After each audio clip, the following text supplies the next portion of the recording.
Hallo zusammen, wir stricken heute mit euch diese Hausschuhe oder auch Socken.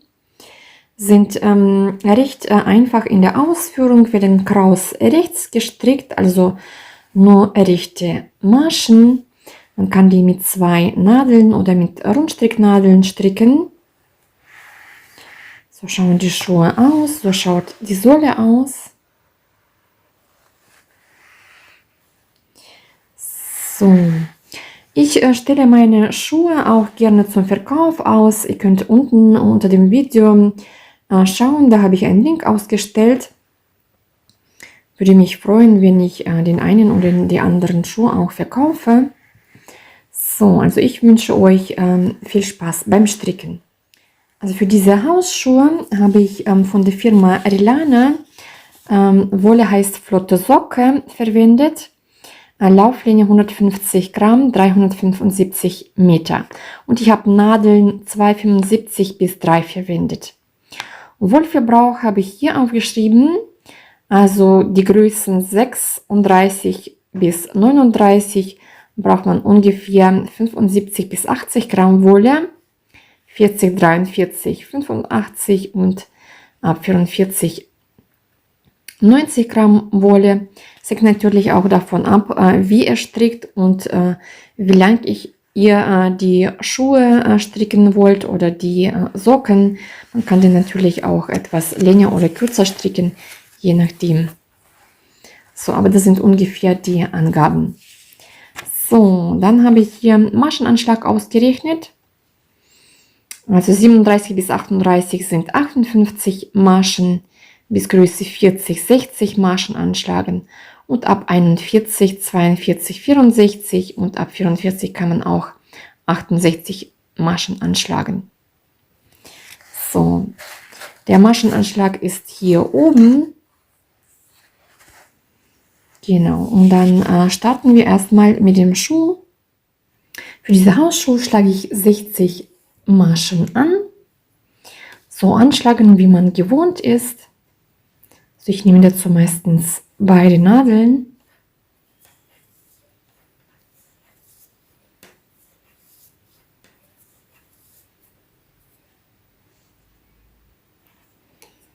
So, dann stricken wir das Bündchenmuster. Das sind 14 Reihen, man kann mehr oder weniger Reihen stricken. So, die Randmasche hebe ich ab. Dann stricke ich eine Masche rechts, eine Masche links. Eine Masche rechts, eine Masche links und so weiter. Das ist das Bündchenmuster.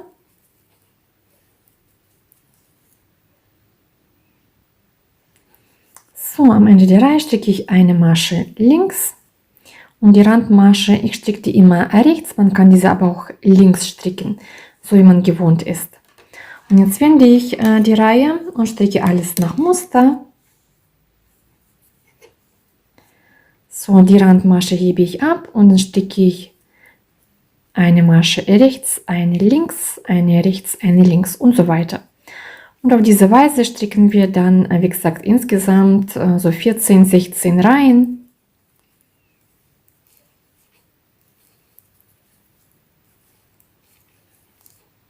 So schaut es aus. Also ich habe das Bündchen fertig gestrickt und nach dem Bündchen stricke ich 10 Reihen rechte Maschen, also kraus rechts. Es sollen 5 solche Rippchen entstehen. Also nach dem Bündchen stricken wir einfach alle Maschen rechts. Also das ist dann kraus rechts, also die Randmasche nehme ich ganz normal ab und dann stricke ich einfach die rechten Maschen, sowohl auf der rechten Seite als auch auf der linken Seite. Dann entsteht dieses Kraus-Rechts-Muster. Also jetzt mache ich Folgendes. Ich markiere mir hier in der Mitte 14 Maschen. Auf den Seiten habe ich dann jeweils 23 Maschen. Es kann aber auch andere Anzahl an Maschen sein. Und jetzt stricken wir hier das mittlere Stück. Also hier in die Länge stricken wir dann. So, jetzt mache ich Folgendes. Die ersten 23 Maschen, die hebe ich mir auf die rechte Nadel ab. Also die stricke ich nicht durch.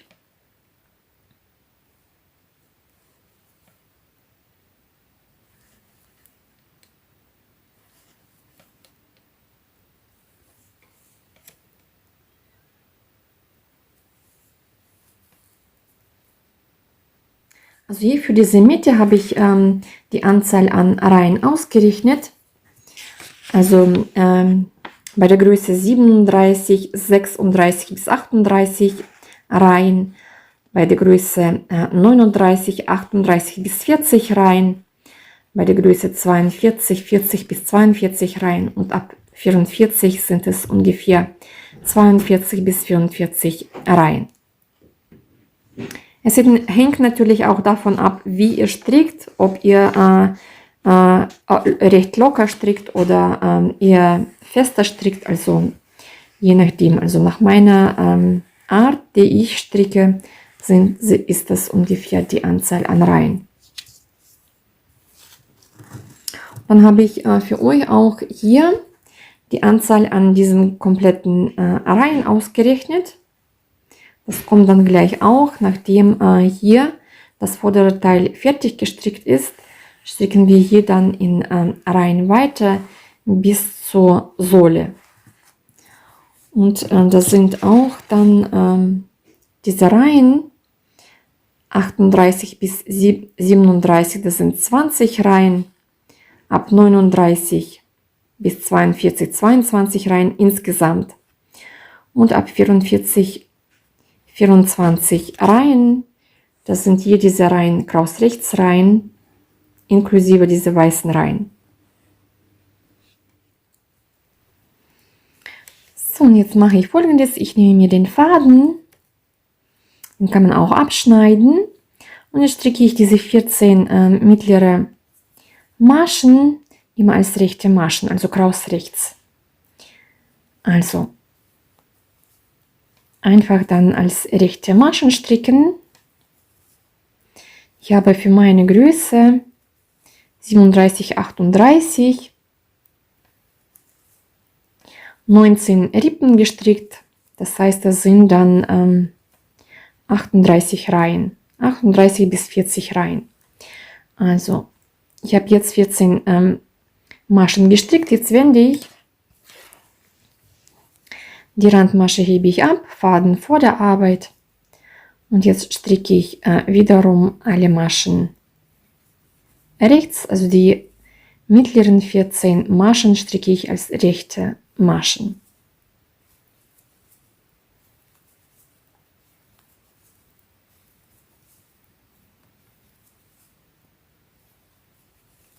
So, jetzt wende ich wieder. Die erste Masche hebe ich ab und stricke ich wieder alle Maschen rechts.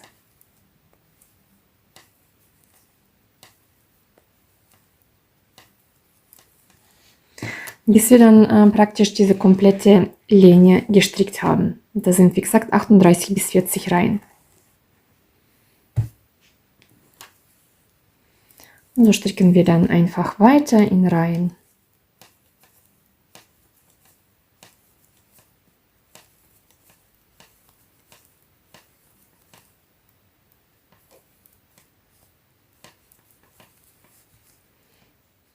Also ich habe jetzt das mittlere Stück gestrickt, so schaut es aus. So, und jetzt nehmen wir die zweite Farbe dazu. Also ich stricke jetzt hier, die Rundung besteht aus 8 Reihen, Kraus rechts. Also ich nehme mir den blauen Faden und die erste Masche stricke ich auch durch und stricke dann alle Maschen rechts.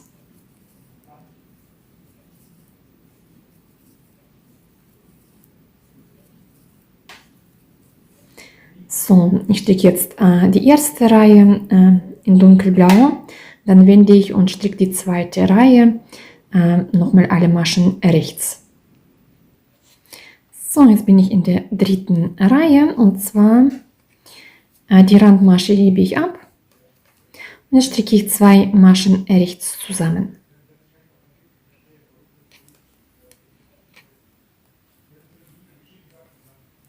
Jetzt stricke ich alle Maschen rechts und am Ende der Reihe stricke ich nochmal eine Maschenabnahme.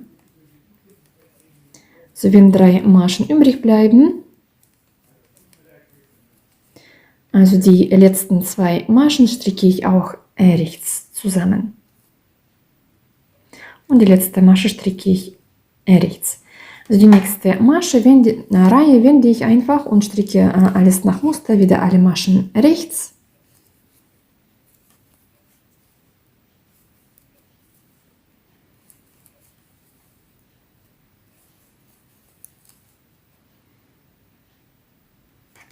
Fünfte und sechste Reihen stricke ich auch wiederum alle Maschen rechts, ohne Maschenabnahme. Die sechste Reihe, wie gesagt, stricke ich dann auch rechte Maschen. So, dann stricken wir die siebte Reihe und da stricke ich wieder die Maschenabnahme. Also die Randmasche hebe ich ab und jetzt stricke ich 2 Maschen rechts zusammen und alle weiteren Maschen stricke ich rechts, bis 3 Maschen übrig bleiben. Die 2 Maschen wieder rechts zusammen und die letzte Masche rechts. Und die 8. Reihe stricke ich nochmal alle Maschen rechts.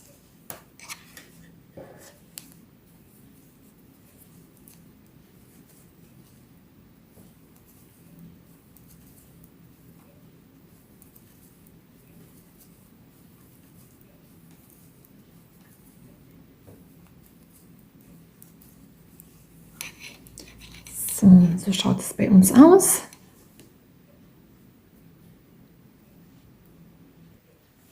So schaut es aus. Und jetzt machen wir Folgendes. Ich nehme gleich hier die Maschen auf der Seite auf, auf der Seite auch.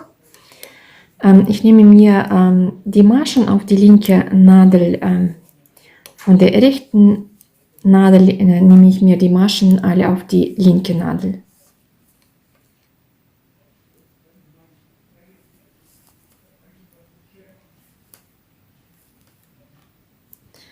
So, also wie gesagt, ich nehme alle auf die linke Nadel auf. So, und wir stricken jetzt hier, beginnen wir mit der blauen Farbe. Die blaue Farbe kann man hier abschneiden. Und hier fangen wir jetzt an zu stricken.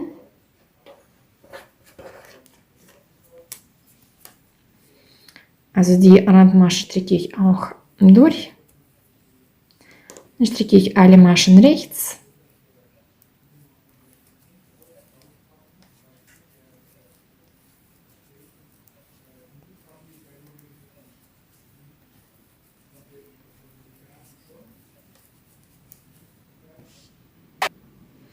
Also hier habe ich alle Maschen rechts gestrickt. Jetzt haben wir hier diese Seiten und dann nehmen wir die Maschen auf. Und zwar, ich habe hier immer diese 2 Schlingen. Da steche ich immer ein und stricke mir eine Masche daraus. Hier an der Ecke muss ich schauen. Da steche ich auch irgendwo ein und hole mir eine Masche.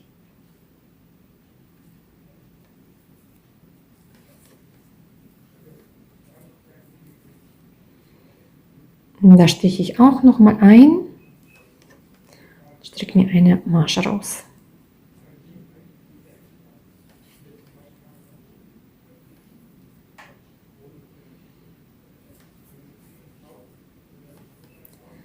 So, und wie gesagt, jetzt nehme ich immer diese Schlingen auf. Unter beiden Schlingen steche ich ein und stricke mir eine rechte Masche.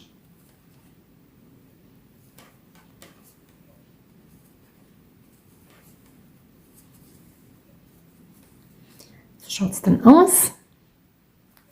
Und so nehmen wir alle Maschen hier auf der Seiten auf. Also wie gesagt, immer in diese 2 Schlingen einstechen und jeweils eine Masche aufnehmen als rechte Masche. Dann die nächsten 2 Schlingen und so weiter.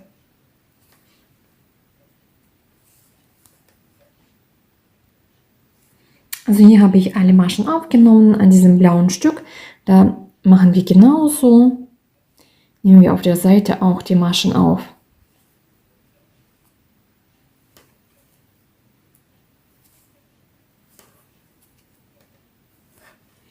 So, dann stricken wir hier diese Maschen auch rechts durch. Also die oberen Maschen habe ich durchgestrickt und jetzt nehme ich mir hier auf der Seite wiederum alle Maschen auf, bis ich bei diesen weißen Maschen ankomme, und die stricke ich auch dann ganz normal durch mit dem blauen Faden. So schaut es nochmal aus. Ich habe, wie gesagt, überall die Maschen aufgenommen. Jetzt machen wir Folgendes. Jetzt stricken wir dieses Stück in Reihen, einfach kraus rechts weiter stricken. Das sind insgesamt 10 Reihen, sind 5 solche Rippchen, also 5 Rippen, die daraus entstehen. Und dann stricken wir diese 2 weiße Streifen und dann stricken wir noch 8 Reihen kraus rechts in Blau. Und anschließend stricken wir dann die Sohle. Also wir stricken erstmal diese 10 Reihen insgesamt bis zum weißen Faden. Also ich habe jetzt 10 Reihen kraus rechts gestrickt. So schaut es aus. Das sind 5 Rippchen. Jetzt nehme ich mir den weißen Faden und stricke dann 4 Reihen kraus rechts, oder sind 2 solche Rippen. So schaut es aus. So, also wie gesagt, ich nehme jetzt einfach den weißen Faden.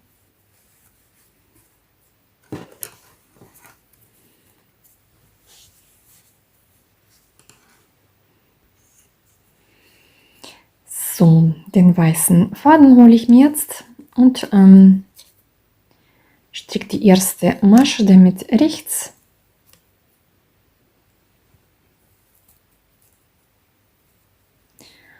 So, und ganz normal jetzt 4 Reihen kraus rechts stricken. Sollen 2 Rippen entstehen.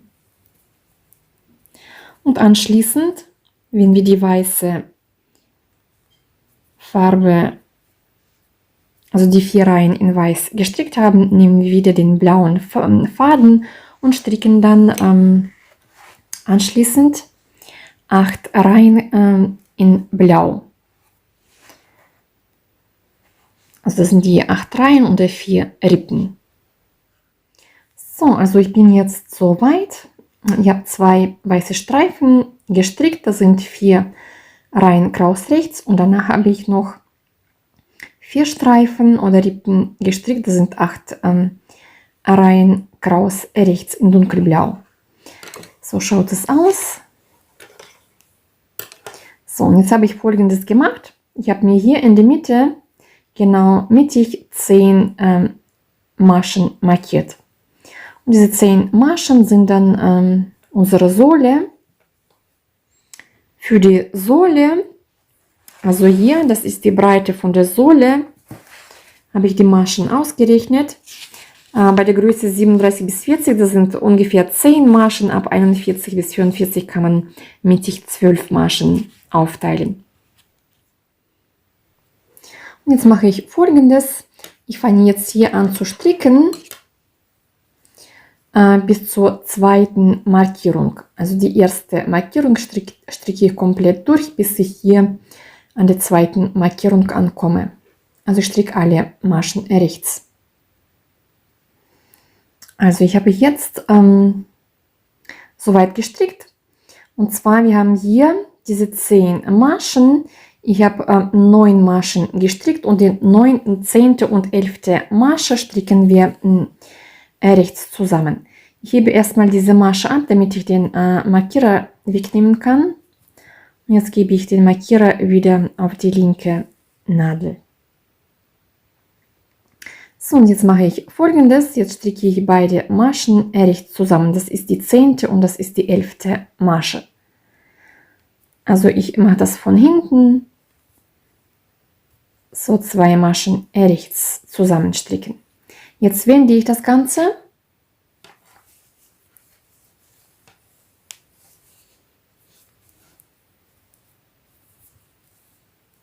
Ich lege jetzt Faden vor der Arbeit und hebe die erste Masche ab. Und stricke weitere 8 Maschen.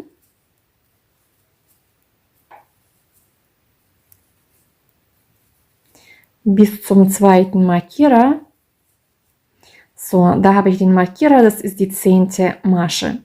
Ich hebe den Markierer nehme ich ab und gebe die 10. Masche wieder auf die linke Seite und jetzt stricke ich 2 Maschen rechts zusammen. Jetzt winde ich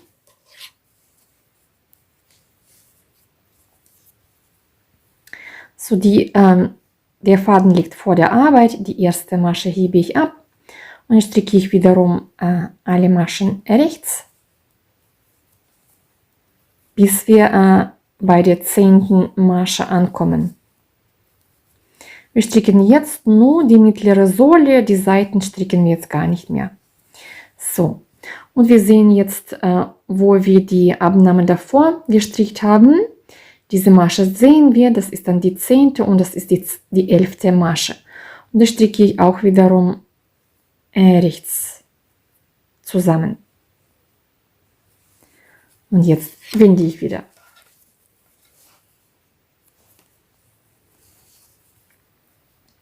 Faden vor der Arbeit, die erste Masche hebe ich ab und stricke ich wieder 8 Maschen, bis ich bei der 10. Masche ankomme. Also die Maschenabnahme stricken wir immer am Ende. So, jetzt habe ich wieder die 10. Masche und die 10. und die 11. Masche stricke ich rechts zusammen. Und in der Mitte, wir sehen diese Maschen, da müssen immer 10 Maschen bleiben. Genau. Und auf diese Art und Weise stricken wir dann weiter, bis wir auf den Seiten fast alle Maschen verstrickt haben, bis auf die letzten 5 Maschen. Also die lassen wir dann auf der Nadel und dann sehen wir uns wieder. Also hier stricken wir auf diese Weise einfach weiter, bis diese komplette Ferse entsteht.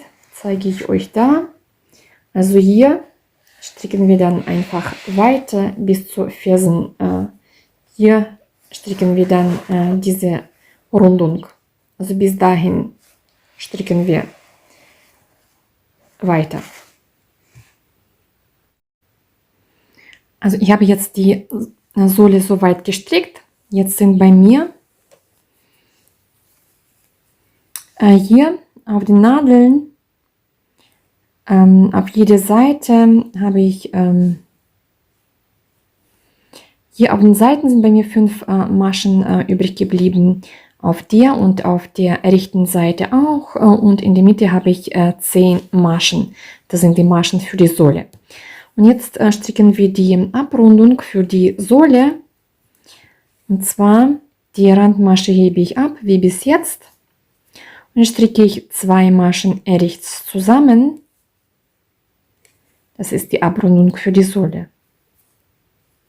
Jetzt stricke ich weitere Maschen, die mittleren 4, bis auf der linken Seite 3 Maschen übrig bleiben. So.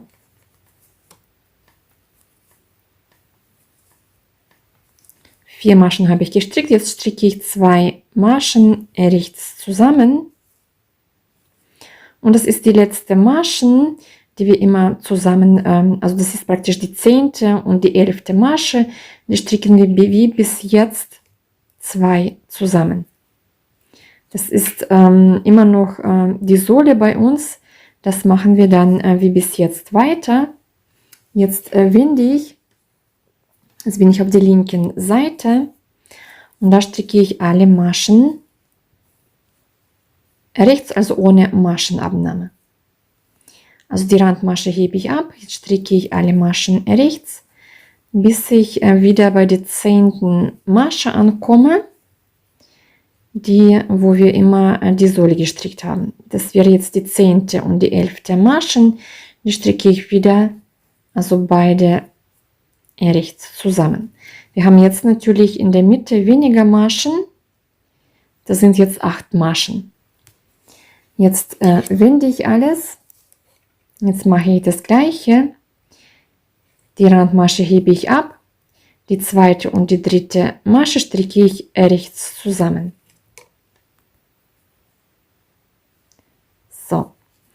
Jetzt stricke ich 2 Maschen rechts,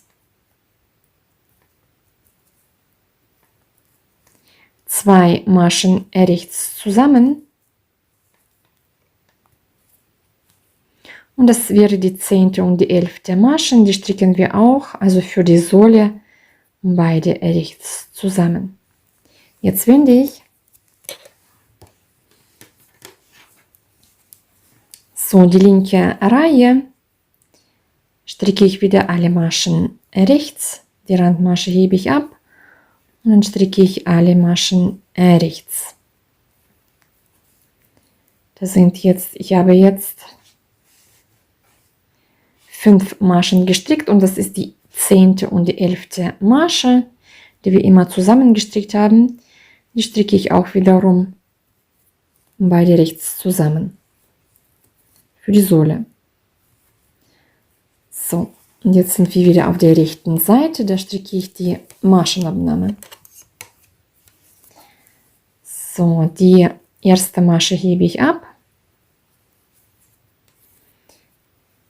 die zweite und die dritte Masche stricke ich zusammen und jetzt stricke ich die nächsten 2 Maschen zusammen. So, jetzt habe ich hier auf der Seite 3 Maschen, auf der Seite 3 Maschen und in der Mitte habe ich jetzt 4 Maschen. Jetzt mache ich Folgendes, jetzt stricke ich alle Maschen rechts, auch die auf der linken Nadel. So, das sind die restlichen Maschen jetzt. Jetzt mache ich Folgendes. Ich nehme mir eine Häkelnadel, eine kleine, und hebe mir die Maschen von rechts nach links auf eine Häkelnadel.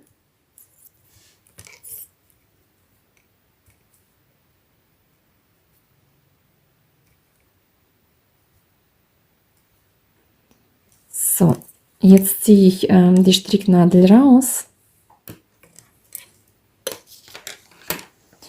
So, und jetzt nehme ich mir den Faden und ziehe diesen durch alle Maschen durch.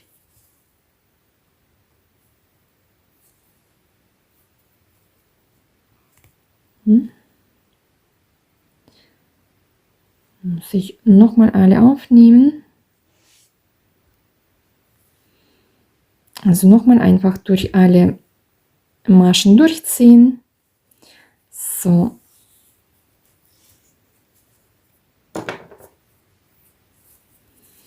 Und jetzt kann ich die Wolle dadurch nehmen.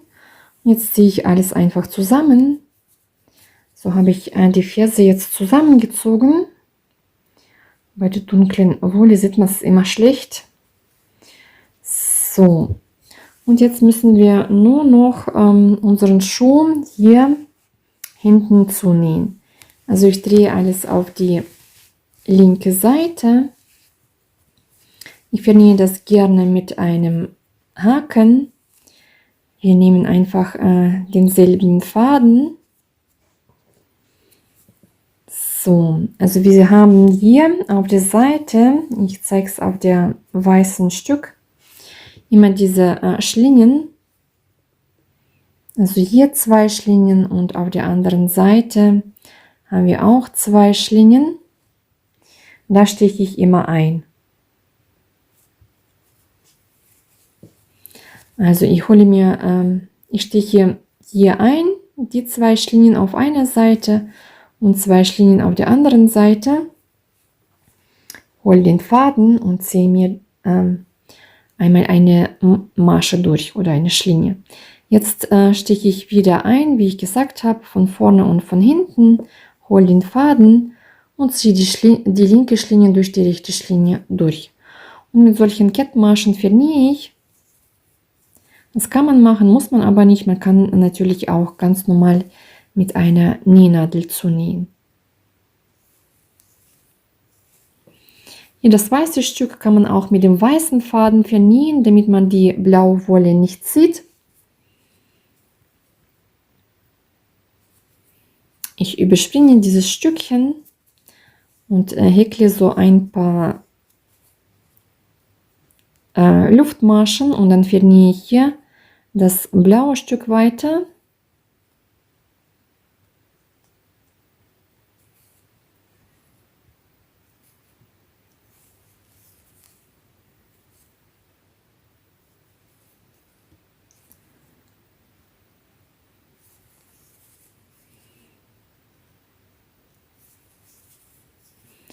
So, und auf die gleiche Weise auch den weißen Abschnitt zunähen, aber dann nähe ich mit der weißen Farbe zu. So, so schaut es aus.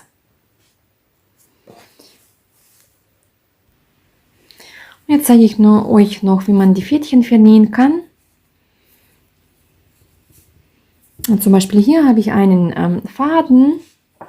Ich mache Folgendes: jeden Faden kann man so in mehrere Teile aufteilen. Also wir haben hier den Faden, oder wenn wir hier zwei, ich habe jetzt auch zwei Fädchen. Ich ziehe den einen auf die linke Seite. Die kann man jetzt zum Beispiel verknoten. So, und dann ziehe ich den Faden etwas tiefer, stiche so ein paar Mal ein, ziehe das Ganze ein bisschen nach unten. Hier auch noch ein paar Mal einstechen. Nochmal nach unten ziehen. Jetzt kann man das abschneiden. Wenn man einzelnen Faden hat, kann man den Faden zum Beispiel in zwei Teile aufteilen, auch einen Knoten machen und auf die gleiche Art und Weise dann auch etwas praktisch verstecken, den Faden. So mache ich das. Ich habe jetzt wieder zwei Fädchen hier. Dann, wie gesagt, verstecke ich den Faden ein bisschen, so ein paar Mal an diese Naht entlang und dann schneide ich das ab.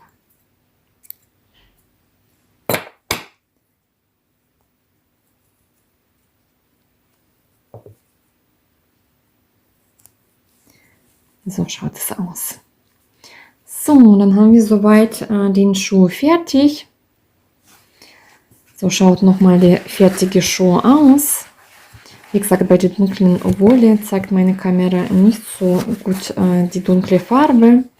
Ich hoffe, man kann das irgendwie gut sehen.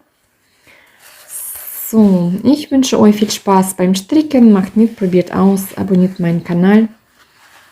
Schreibt mir auch Kommentare, würde mich sehr freuen. Und bis zum nächsten Mal.